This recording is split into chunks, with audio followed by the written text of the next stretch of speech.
अस्सलाम वालेकुम स्टूडेंट्स, कैसे हैं आप सब लोग। Welcome to base academy. बच्चों, first year physics chapter number 4 हमने स्टार्ट किया हुआ है और पिछले लेक्चर्स जो हैं चैप्टर 4 के, चैप्टर 3 के, उनकी प्लेलिस्ट जो है वो डिस्क्रिप्शन में मौजूद हैं। अगर आपने वो लेक्चर देखने हैं तो उनको देख सकते हैं आप। आज का जो हमारा लेक्चर है वो है inter conversion of kinetic energy and potential energy. बच्चों, जैसा कि हमें पता है कि एनर्जी एक फंडामेंटल लॉ है, जिस तरह नेचुरल साइंसेज में बाकी हमारे कॉन्जर्वेशन लॉज हैं, इसी तरह से एनर्जी भी एक फंडामेंटल कॉन्जर्वेशन लॉ है। Energy is always conserve. So energy एक फॉर्म से दूसरी फॉर्म में तब्दील होती है, काइनेटिक से पोटेंशियल, पोटेंशियल से काइनेटिक, काइनेटिक से किसी और फॉर्म में, ठीक है। लेकिन एनर्जी की टोटल वैल्यू जो है वो सेम रहती है, एनर्जी कंजर्व रहती है। तो आज हम इसको प्रूव करेंगे, ठीक है, एक एग्जांपल लेकर। तो एनर्जी कंजर्वेशन को हम स्टडी करेंगे और ये भी स्टडी करेंगे कि किस तरह से एनर्जी एक फॉर्म से दूसरी फॉर्म में चेंज होती है। ये भी स्टडी करेंगे कि अगर फ्रिक्शन हो तो एनर्जी कन्वर्जन कैसे होती है और अगर फ्रिक्शन ना हो तो एनर्जी कन्वर्जन कैसे होती है। तो बच्चों, स्टार्ट कर लेते हैं लेक्चर को। ये हमारे पास एक ऑब्जेक्ट है बच्चों, ग्राउंड को हमने लिया है रेफरेंस, जो अर्थ की सरफेस है उसको हमने लिया है रेफरेंस वैल्यू ऑफ एनर्जी, ठीक है। यानी कि यहां पर जो पोटेंशियल एनर्जी है ये और काइनेटिक एनर्जी है वो जीरो हो जाएगी जब ऑब्जेक्ट इसको आके टच करेगा। तो ये हमारा एक रेफरेंस है सरफेस ऑफ अर्थ। बच्चों, सरफेस ऑफ अर्थ से h हाइट पर हमारे पास एक ऑब्जेक्ट है जिसका मास है m, और ये चूंकि ग्रेविटेशनल फील्ड के अंदर है इसलिए इस पॉइंट पर जमीन से h हाइट की वजह से इसके अंदर क्या होगा, पोटेंशियल एनर्जी होगी। बच्चों, जब आप इसको ड्रॉप करेंगे तो ये मूव करना शुरू करेगा। तो अब जब ये मूव करेगा तो ऑब्वियसली इसकी कुछ ना कुछ वेलोसिटी होगी, और जो जो ये ग्राउंड की तरफ जाएगा, ठीक है, तो ग्राउंड की तरफ जाते हुए इसकी वेलोसिटी में मुसलसल इजाफा होगा क्योंकि ये जमीन के करीब करीब होता जाएगा, जिसकी वजह से काइनेटिक एनर्जी बढ़ती जाएगी। अब कैसे बढ़ेगी? इसके पास थी पोटेंशियल एनर्जी, जो जो ये जमीन की तरफ चलता जाएगा इसकी हाइट कम होती जाएगी तो पोटेंशियल एनर्जी इसकी कम होती जाएगी, लेकिन स्पीड बढ़ती जाएगी इसलिए काइनेटिक एनर्जी बढ़ती जाएगी। तो हम ये कह सकते हैं कि जो जो ये ग्राउंड की तरफ जाएगा इसकी पोटेंशियल एनर्जी किस में कन्वर्ट होती जाएगी, काइनेटिक एनर्जी में। तो ये कन्वर्जन हमने स्टडी करनी है। तो बच्चों, सबसे पहले हम ये सारा काम कर लेते हैं एट पॉइंट ए। तो पॉइंट ए पर हम देखते हैं कि इसकी जो टोटल एनर्जी है वो क्या है। तो बच्चों, टोटल एनर्जी जो है पॉइंट ए पर इस सम होगा kinetic energy at point A plus potential energy at point A. बच्चों, पॉइंट ए पर चूंकि ये रेस्ट में है इसलिए इसकी काइनेटिक एनर्जी तो जीरो है और इसके अंदर जो सारी की सारी एनर्जी है वो पोटेंशियल एनर्जी की फॉर्म में है, और वो कितनी है, वो है mgh। तो बच्चों, ये दोनों वैल्यूज यहां पुट करें, इसे इक्वेशन 1 कह लें, इसे 2 कह लें, इसे 3 कह लें। 2 और 3 को 1 में पुट कर दें तो हमारे पास जो टोटल वैल्यू है एनर्जी की बच्चों वो ये 0 हो गया प्लस mgh, इसकी जगह mgh आ गया। तो टोटल हमारे पास एनर्जी क्या आ गई, mgh आ गई। अब ये टोटल एनर्जी किसी भी फॉर्म में हो, चाहे ये काइनेटिक की फॉर्म में हो या ये पोटेंशियल की फॉर्म में हो, बच्चों टोटल एनर्जी हमारे पास आ चुकी है mgh एट पॉइंट ए। अब हम चलते हैं पॉइंट बी की तरफ। तो अब हम आ जाते हैं जी एट पॉइंट बी। बच्चों, पॉइंट बी पर चूंकि पहले हम देख लेते हैं कि पॉइंट बी है कहां पर। ये हमारा पॉइंट बी है। अब ए से बी तक मूव करते हुए जब हमारा ये मास ए से बी तक पहुंचा है तो ए से बी तक पहुंचते पहुंचते इसने एक्स फासला भी तय कर लिया है, ठीक है बच्चों।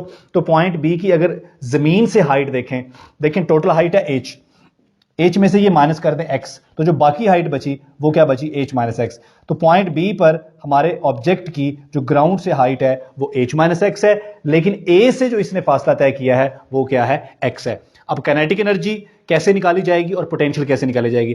काइनेटिक एनर्जी निकाली जाएगी क्योंकि इसने यहां से मूव करना शुरू किया है, तो यहां से यहां तक जो इसने फासला तय किया है इस रेफरेंस से काइनेटिक एनर्जी निकाली जाएगी, और पोटेंशियल एनर्जी हमेशा निकाली जाती है विद रेफरेंस टू ग्राउंड। तो बच्चों, पहले हम निकाल लेते हैं इसकी पोटेंशियल एनर्जी। आपको पता है कि पोटेंशियल एनर्जी होती है mg और height with respect to ground. तो ग्राउंड से इसकी हाइट कितनी है पॉइंट बी पर इसकी ग्राउंड से हाइट है h माइनस एक्स। तो पॉइंट बी पर जो हमारी पोटेंशियल एनर्जी आ गई वो आ गई mgh, और पॉइंट बी पर हमारी जो काइनेटिक एनर्जी है वो बराबर होगी half mv square. V B square. तो इसका मतलब है अगर आप काइनेटिक एनर्जी निकालना चाहते हैं पॉइंट बी पे तो पहले आपको निकालनी होगी पॉइंट बी पर इसकी वेलोसिटी। ठीक हो गया। तो पॉइंट बी पर वेलोसिटी हम निकाल सकते हैं थर्ड इक्वेशन ऑफ मोशन को यूज करें, 2gx is equal to v f square minus v i square. तो ये हमारे पास आ गया 2gx is equal to v f. Point B पर जो वेलोसिटी है वो उसकी फाइनल वेलोसिटी है और इनिशियल वेलोसिटी। बच्चों जब भी कोई चीज किसी हाइट से ड्रॉप की जाती है तो उसकी इनिशियल वेलोसिटी क्या होती है? जीरो। और जब कोई चीज ग्राउंड से ऊपर की तरफ थ्रो की जाती है तो उसकी फाइनल वेलोसिटी जीरो होती है। ऊपर से कोई चीज नीचे आ रही है, वर्टिकली डाउनवर्ड आ रही है तो उसकी इनिशियल वेलोसिटी जीरो होती है। तो इनिशियल वेलोसिटी बच्चों क्या है? जीरो। तो हमारे पास आ गया 2gx is equal to v B square. बच्चों वी बी की वैल्यू यहां पर पुट कर दें तो हमारे पास जो kinetic energy at point B ये बराबर आ गई half m v B square. V B square की जगह क्या आएगा? ये आएगा 2gx। तो ये 2 से 2 कैंसिल हो गया तो काइनेटिक एनर्जी हमारे पास क्या आ गई? mgx। तो बच्चों पॉइंट बी पर हमारी काइनेटिक एनर्जी आ गई mgx, हमारी पोटेंशियल एनर्जी हम पहले निकाल चुके हैं। ठीक है, ये दोनों वैल्यूज जो हैं हम टोटल एनर्जी वाले रिलेशन में पुट करते हैं। तो total energy at point B is equal to kinetic energy at point B plus potential energy at point B. तो बच्चों काइनेटिक एनर्जी क्या है? काइनेटिक एनर्जी हमारे पास है mgx प्लस पोटेंशियल एनर्जी हमारे पास है mgh माइनस x। इसको हम सिंप्लीफाई कर सकते हैं, mgx प्लस mg को मल्टीप्लाई कर दें, ये बन जाएगा mgh plus minus minus mgx।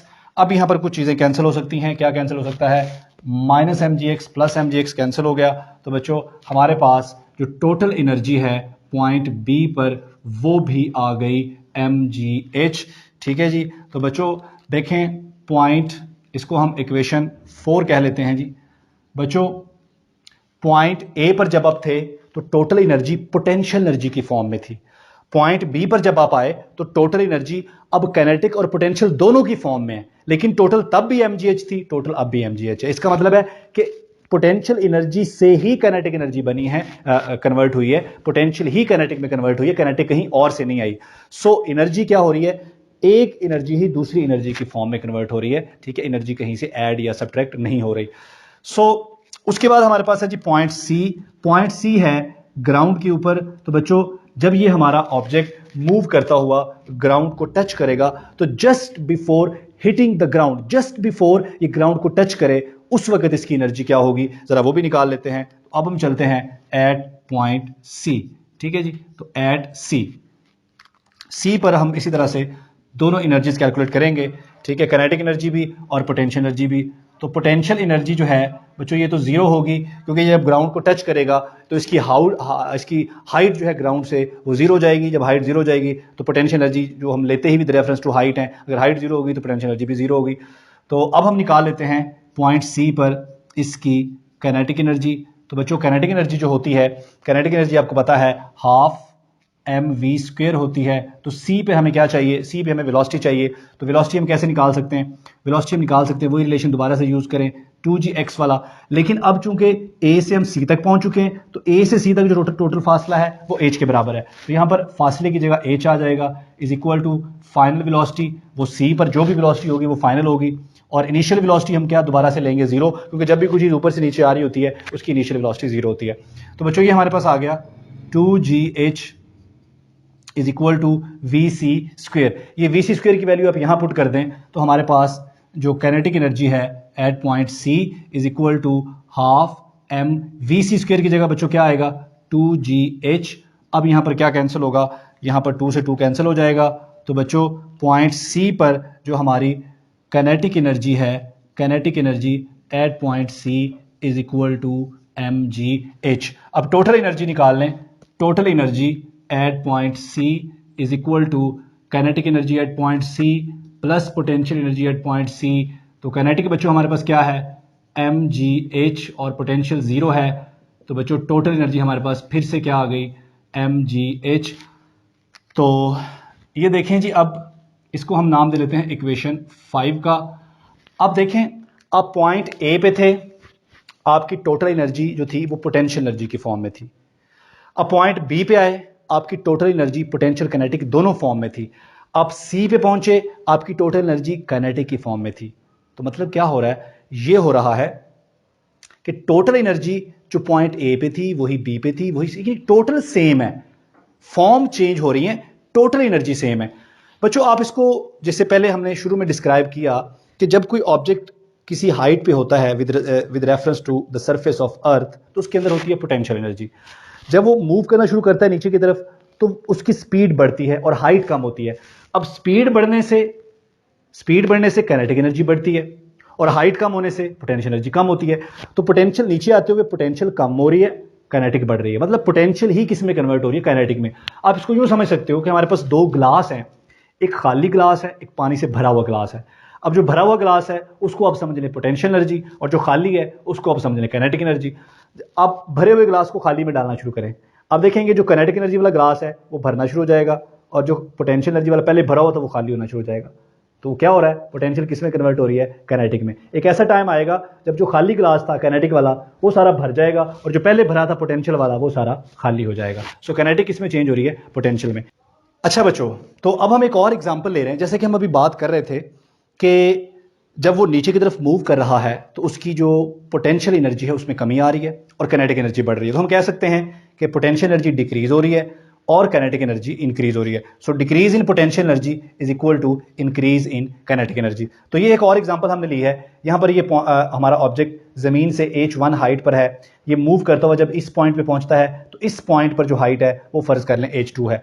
तो यहां पर जब ये होगा तो इसकी जो पोटेंशियल एनर्जी होगी वो होगी mgh1। लेकिन जब ये यहां पर पहुंचेगा तो एनर्जी क्या हो जाएगी, पोटेंशियल एनर्जी हो जाएगी mgh2। तो यहां पर एनर्जी ज्यादा थी, यहां पर आकर क्या हो गई, कम। तो कितनी कमी आई, mgh1 माइनस mgh2। अब ये कमी कहां पर चली गई है, ये कमी चली गई है काइनेटिक एनर्जी में। काइनेटिक एनर्जी इंक्रीज हुई है। तो बच्चों यहां पर जो काइनेटिक एनर्जी थी वो होगी हाफ mv2 माइनस जो काइनेटिक एनर्जी उसकी यहां पर होगी वो होगी हाफ mv1। क्लियर हो गया। तो पोटेंशियल एनर्जी में कमी हो रही है, काइनेटिक एनर्जी में इजाफा हो रहा है। तो बच्चों इसको आप यूं भी लिख सकते हैं mgh1 माइनस h2, और इसको आप लिख सकते हैं 1/2 mv2 माइनस v1। बच्चों अब हम क्या कर सकते हैं, इसको हम लिख सकते हैं decrease in potential energy is equal to increase in kinetic energy. लेकिन ये रिलेशन उस वक्त वैलिड है जब हम एयर फ्रिक्शन को शामिल नहीं कर रहे।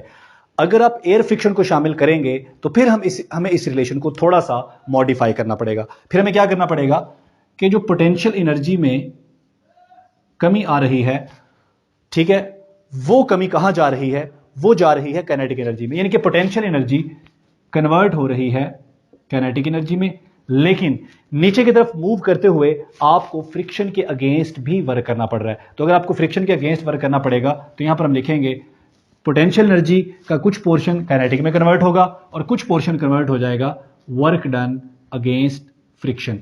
तो बच्चों वर्क डन जो होता है वो होता है फोर्स इंटू डिस्प्लेसमेंट। जो फोर्स होती है फ्रिक्शन की उसको स्मॉल एफ से रिप्रेजेंट करते हैं, और डिस्प्लेसमेंट जो है यहां से यहां तक वो h1 है, या मैं इसको h कह लेता हूं।